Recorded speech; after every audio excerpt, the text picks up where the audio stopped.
Assalamu alaikum.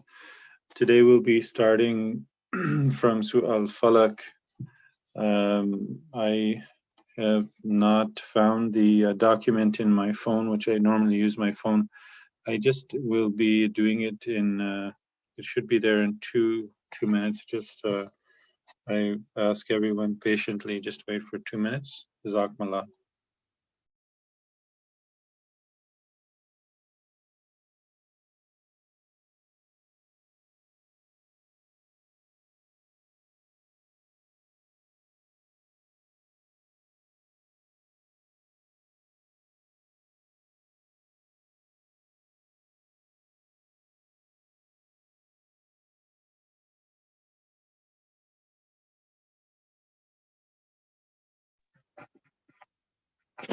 أعوذ بالله من الشيطان الرجيم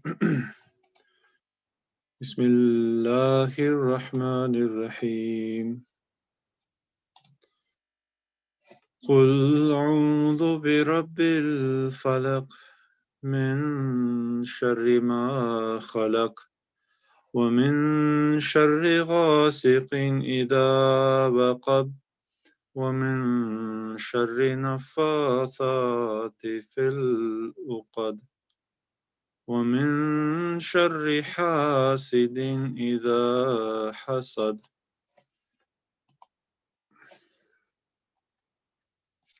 In the introduction to this surah, Hazrat Muslim Anhu writes that this and the next surah are so closely linked as regards their subject matter that though they are complete in themselves and independent of each other, the surah that follows vis-a-vis An-Nas may be regarded as complementary to the present surah.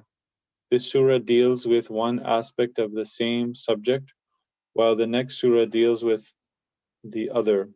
Both the surahs together are called Mawadatin, meaning the two surahs that afford protection, because both of them open with the expression, I seek refuge in the Lord. There is a wide divergence of opinion among scholars regarding the place where these surahs were revealed. In view of this divergence, it is rather difficult to determine the exact data of their revelation. Some scholars, including Ibn Abbas and Qadada, assign them to Medina, while according to Hassan, Ikramah, Atta, and Jabir, they were revealed at Mecca. Among Western scholars, Noldyke and Muir hold no definite opinion, but Whale thinks that they belong to Mecca. Taking all relevant facts and historical data into consideration, the majority of Muslim scholars and commentators of the surah are inclined to place them among the Meccan surahs. The present surah is entitled Al-Falaq, or the Dawn. Now, on the subject matter, he says that the connection of these two surahs with Surah Al-Ikhlas consists in the fact that in that surah, believers were enjoined to proclaim to the whole world that God is one and unique, that He is far above anything or any person being a partner in His divinity. In these two surahs, the believers are told that they should not be afraid of any tyrant, dictator, or ruler in the discharge of this sacred duty, and should hold the firm belief that God is the sole director and controller of the whole universe, and that He has the power to protect His votaries from any harm or injury which the forces of darkness might seek to do them.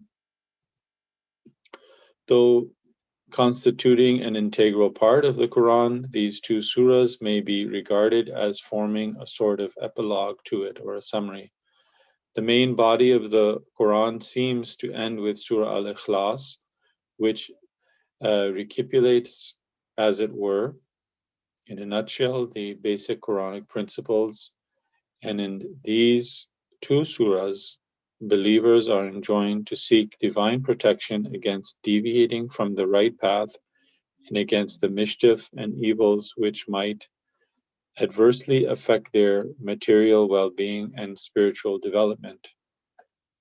The Holy Prophet ﷺ used to recite these two surahs regularly before going to bed.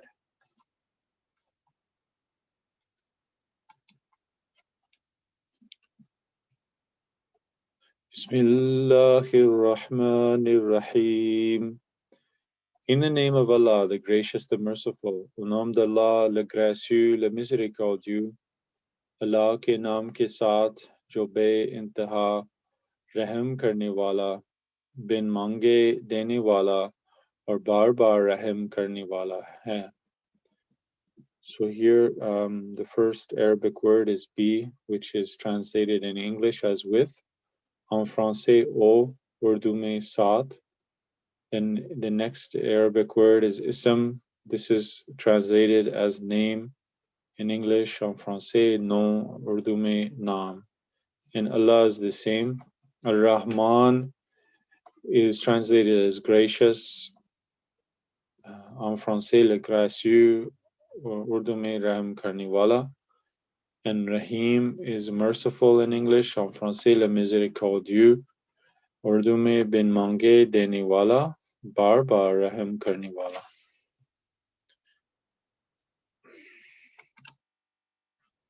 Hazrat Masih Maud alayhi salatu wasalam, on commenting on this verse, not in particular to this, but particularly to Surat al-Fatiha, he says that by the division of these two attributes, Allah aimed at dividing the Muslim people into two sections, to the end that He made one section of them manifestations of divine glory, like Moses, and these were the companions of the Holy Prophet Sallallahu Alaihi Wasallam, who readily staked their lives in battle.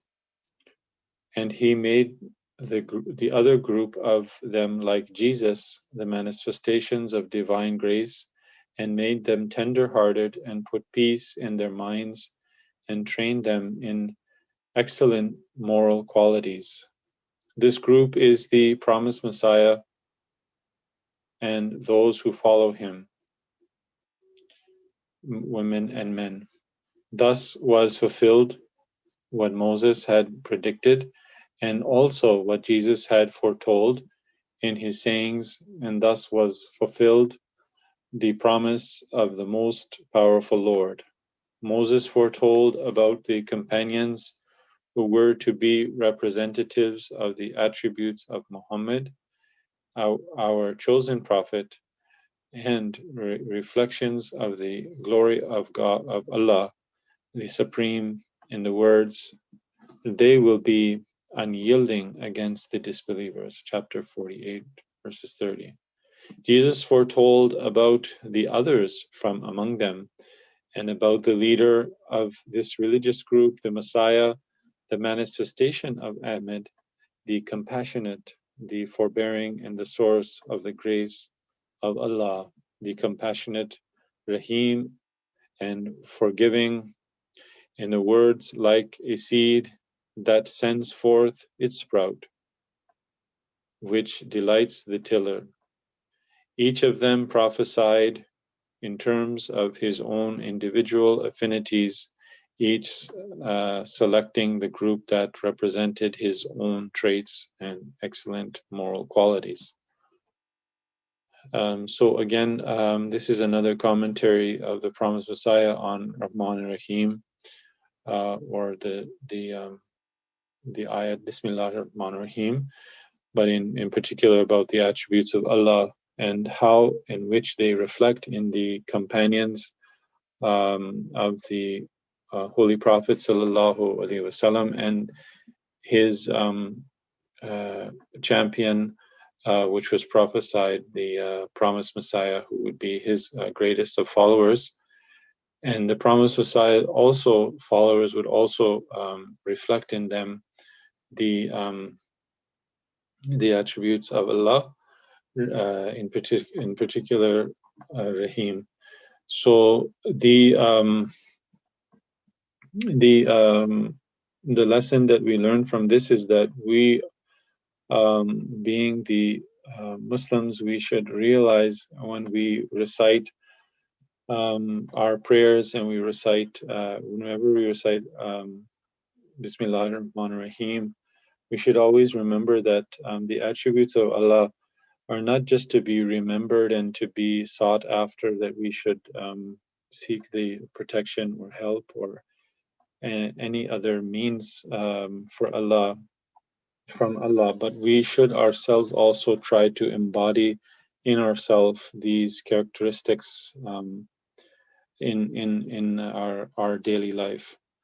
And just as we see the characteristics of the companions of Prophet Muhammad sallallahu alaihi wasallam, and the companions of the promised Messiah alayhi salam, and in our beloved Hazur's Friday sermons, he's been mentioning about the companions of the Holy Prophet sallallahu alaihi wasallam, and he has been going in depth on their traits and their piety and their relationship with Allah. And this is something which we should be understanding, that they are the reflection of the attributes, trying to reflect in themselves to a minor degree, to whatever ability they have, the attributes of Allah.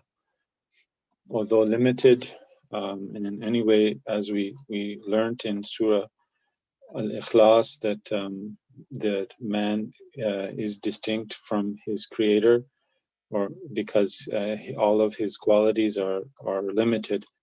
So in no way does this mean or make any link towards the thought that man can in any way possess divinity or divine qualities. It just means that man can and should, like its creator, try to have to its limited capacity whatever Allah has granted us of those good qualities, like in this instance, Rahman and Rahim, and all the other attributes that come from these two main principal attributes of Allah. قُلْ أَعُوذُ بِرَبِّ الْفَلَقِ. Say, I seek refuge in the Lord of the Dawn. Dis, je cherche refuge auprès du Seigneur de l'Aube.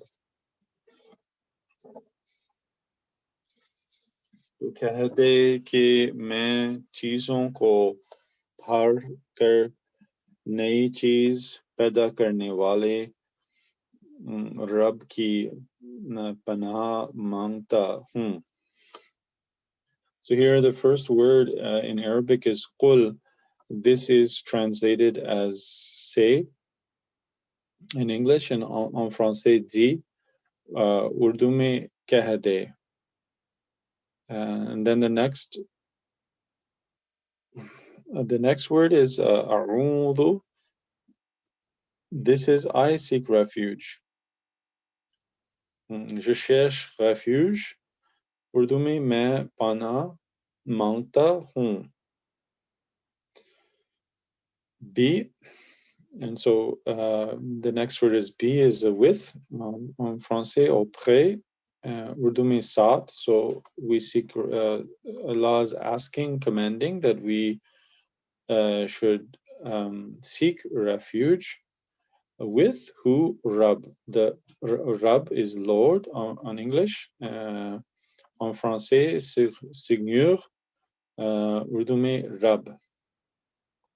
And the Lord, the descriptive here, description of the Lord is Al-Falaq, which is translated of dawn. In English, en français, de l'aube. Urdu mein सुबह के ये Fajr ke, or Fajr ke. Subuh ke or Fajr ke. So in understanding these words, the important words of this ayat, we have the first one is Al-Falaq, and this is the translated simply as dawn, and it is a substantive noun from falak, or dawn is a substantive noun, is a replacement noun. And this falak, he says that among other things means the daybreak or dawn, the whole creation, hell, the plain appearance of truth after it had been dubious or doubtful, a low or depressed place of the earth between two hills and elevated ground. Lazur says in commenting on this that a believer is enjoined to invoke the protection of God, the Lord of Falak. In view of different meanings of the word, he is told to pray. One, that when the night of darkness over Islam has passed away, in the morning of its bright future dawns, its sun should continue to shine till it reaches the meridian. And number two, that God might protect him from the hidden and manifest evil of all that he has created, including the evils of heredity, that is what we have inherited from our parents or our forefathers, or the bad environment, whatever influences, bad influences that may come about, which may be hidden from the bad environment, and also from defective education or other corrupting influences. So any other corrupting influences. Number three, that God should save him from the torment of hell in this life and in the hereafter. And number four, that God should enable him to avoid extremes and to adopt the middle course in all things, which is the safest course, since the idea implied in Rabubiyat is developed by degrees and in stages.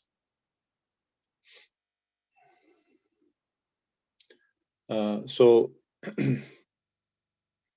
this is very important, and as mentioned in the beginning of this commentary, that the Holy Prophet ﷺ would recite these last two surahs